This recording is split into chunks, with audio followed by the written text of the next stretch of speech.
Hi guys, आज आपण एक इम्पॉर्टंट पॉइंट पाहणार आहोत, म्हणजे वर्ब. जे क्रियापद असतं ना ते आपल्या लक्षातच राहत नाही. ज्यावेळेस आपल्याला इंग्लिश बोलायला आपण शिकणार असतो त्यावेळेस सगळ्यात महत्वाचा इंग्लिशमध्ये जो मेन पॉइंट आहे तो म्हणजे वर्ब. म्हणजे काय होतं, आपल्याला बाकी सगळं बोलायला येतं, इज येतं, ॲम येतं, वॉज येतं, पण बसण्याला काय म्हणतात, उठण्याला काय म्हणतात ते लवकर लक्षात येत नाही. त्याच्यामुळे आपल्याकडून सेंटेन्स पूर्ण होत नाहीत आणि हे सेंटेन्स पूर्ण न झाल्यामुळं आपला जो कॉन्फिडन्स आहे इंग्लिश बोलायचा तो एकदम डाऊन व्हायला लागतो. आणि जर आपण आवर्जून कुणाला विचारलंच, खूप असं उत्साहित झालो, तर आपल्याला वाटायला लागलं की नाही आता मी हळूहळू इंग्लिश बोलायला शिकणार आहे, आणि आपण समोरच्या व्यक्तीला विचारलं की मी हे कसं पाठ करू, हे वर्ब कसे पाठ करू, हे क्रियापद कसे पाठ करू असं विचारलं, समोरच्या व्यक्ती सांगतात की नाही काही नाही तुम्ही पाठ करा होईल. पण जे क्रियापद आतापर्यंत आपल्याकडून पाठ होत नाही ते इथून पुढे कसे होतील, हे हमेशा आपल्या डोक्यात गोंधळ करणारी गोष्ट आहे. तर त्याच्यावरती मी आवर्जून एक ट्रिक काढली आणि तुम्हाला ती खूप छान आवडणार आहे. ही ट्रिक तुम्हाला नक्कीच आवडणार आहे. त्याच्यामुळे तुम्ही काय करायचंय, व्हिडिओला लाईक करायचंय आणि आवर्जून आपल्या मित्रांना सुद्धा सांगायचं की ही ट्रिक जर वापरली तर त्याचे सुद्धा वर्ब क्रियापद पूर्ण पाठ होऊ शकतात. ती ट्रिक म्हणजे खूप सोपी आहे. कारण इंग्लिश काही शिकताना आपल्याकडून काही पाठांतर करायचं म्हटलं तर आपल्या लक्षात नाही राहत, पण आपल्या एक गोष्ट लक्षात राहते ती म्हणजे स्टोरी. जे छोट्या छोट्या स्टोरी असतात त्या आपल्या लक्षात राहतात का, ती स्टोरी ऐकताना आपण आपल्या डोळ्यासमोर त्याचं चित्र तयार करतात आणि ते पिक्चर आपण तयार तसे करायला लागलो की आपल्याला ती स्टोरी पूर्ण लक्षात राहते.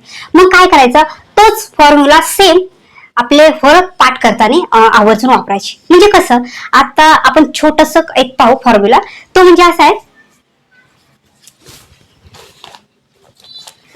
आपल्याला 10 सेंटेन्स, आपल्याला 10 वर्ब पाठ करायला सांगितले, पण ते कसे करणार, ते विसरल्यासारखे होते असा आपल्याला प्रश्न पडतो. तर काय करायचंय, आता हे साधे सिंपल एक एक शब्द आहेत ते अगोदर पाहू आणि त्याच्यानंतर आपण स्टोरी पाहू. तर हे शब्द कसे आहेत, गोठणे, मिळवणे, देणे, परत जाणे, लटकणे, फाशी देणे, च्या जवळ असणे, ऐकणे, लपणे आणि दुखवणे. आता हे झाले साधे क्रियापद. आता हे क्रियापद आपल्याला पाठ करायचे तर असे सांगितले तर होत नाही. आता मी काय केलं, त्याच्यावर ट्रिक म्हणजे अशी शोधून काढले की सुरुवातीला आहे गोठणे, तर स्टोरी अगोदर मी कशी तयार केली आणि त्याच्यानंतर ते वर्ब कसे लक्षात ठेवायचे ते पाहू. आता मी असं डोक्यात आणलं माझ्या इमेजिन की मी फ्रीज उघडलं तर त्याच्यामध्ये बर्फ असा गोठून बसला होता, गोठलेला बर्फ होता. तर तिथे तो मी मिळवला, तो मी घेतला, मिळवला, तो मी बर्फ घेतला आणि तो घेतला ना तो आईला दिला तर मग आई गेली तर मला काहीतरी दोरी लटकलेली दिसली. तर मी जिथे दोरी लटकली होती तिथं गेले तर तिथं माशीनी फाशी घेत होती. असं मी इमेजिन केलं. मग माशी फाशी घेत होती तर मी तिचं ऐकून घेतलं. तर मग मी नंतर ती मला सांगत होती, मी तिचं ऐकून घेतल्यावर ती लपून बसली आणि ती लपून बसल्यावर नंतर माझं मन दुखवलं गेलं.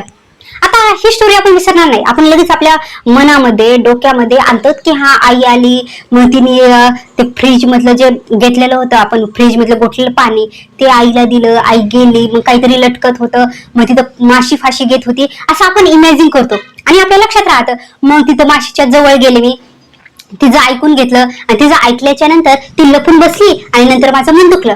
आता ही झाली छोटीशी स्टोरी.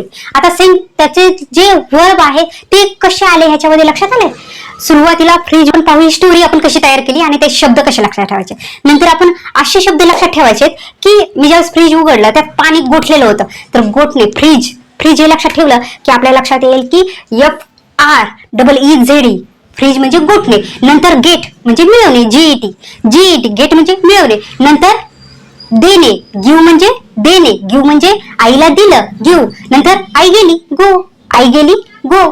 नंतर काहीतरी लटकलेलं दिसलं म्हणजेच काय, हँग म्हणजे लटकणे. मग हँग स्पेलिंग, ज्यावेळेस आपण शब्द उच्चारत असताना शब्द स्पेलिंग उच्चारत असताना आपल्याला स्पेलिंग सुचत असते, एक एक वर्ड आपल्याला सुचत असतो. हे स्पेलिंग लक्षात आणण्यासाठी ही छोटीशी स्टोरी डोक्यात ठेवली आपण. मग हँग म्हणजे लटकत होतं, पण तिने फाशी घेतलीसाठी पण हँगच शब्द आहे. नंतर तिने फाशी घेतली, पण मी ज्यावेळेस तिच्या जवळ गेले, ती फाशी घेतली तिच्या जवळ गेले म्हणजे काय, हॅव म्हणजे तिच्या जवळ गेले. नंतर मी तिचं ऐकून घेतलं म्हणजे काय केलं, मी लिसन घेतलं, हेअरिंग घेतलं, ते हेअर केलं, तिचं ऐकून घेतलं, लिसन केलं, मी तिचं ऐकून घेतलं. नंतर काय झालं, ती लपून बसली म्हणजे काय, हाईट झालं. ती लपून बसली म्हणजेच हाईट झालं. नंतर काय, ती लपून बसल्यामुळे माझं मन दुखलं म्हणजेच हर्ट झालं. असा जर फॉर्म्युला आपण जर छोट्या छोट्या स्टोरी वापरून जर वापरला आपल्या रोजच्या लाईफ मध्ये, तर नक्कीच आपण खूप छान फ्लुएंटली इंग्लिश बोलू शकतो. कारण जे काही वर्ब आपले पाठ होत नव्हते हे छोट्या छोट्या स्टोरीने नक्कीच पाठ होतील. तुम्ही थोडे इमेजिन करून बघायला शिका. कारण प्रत्येक 10 वर्ड साठी, प्रत्येक 10 वर्ब साठी छोटी छोटी स्टोरी करायला बघा, आणि ही स्टोरी आपण विसरत नाहीत. आणि जर असं केलं तर नक्कीच आपण खूप छान इंग्लिश बोलू शकतो. तुम्हाला ही माझी ट्रिक नक्कीच आवडली असेल तर नक्कीच मला कमेंट करून सांगा की तुम्ही ही ट्रिक नक्कीच एकदा तरी वापरून पाहिली आहे का, आणि तुम्हाला कसं वाटलं हे नक्कीच मला कळवा. वेळात वेळ काढून तुम्ही माझा व्हिडिओ पाहिला त्याच्याबद्दल खूप सारे धन्यवाद, आणि खूप छान ट्रिकचा उपयोग करून घ्या. तर सबस्क्राईब आणि लाईक करा.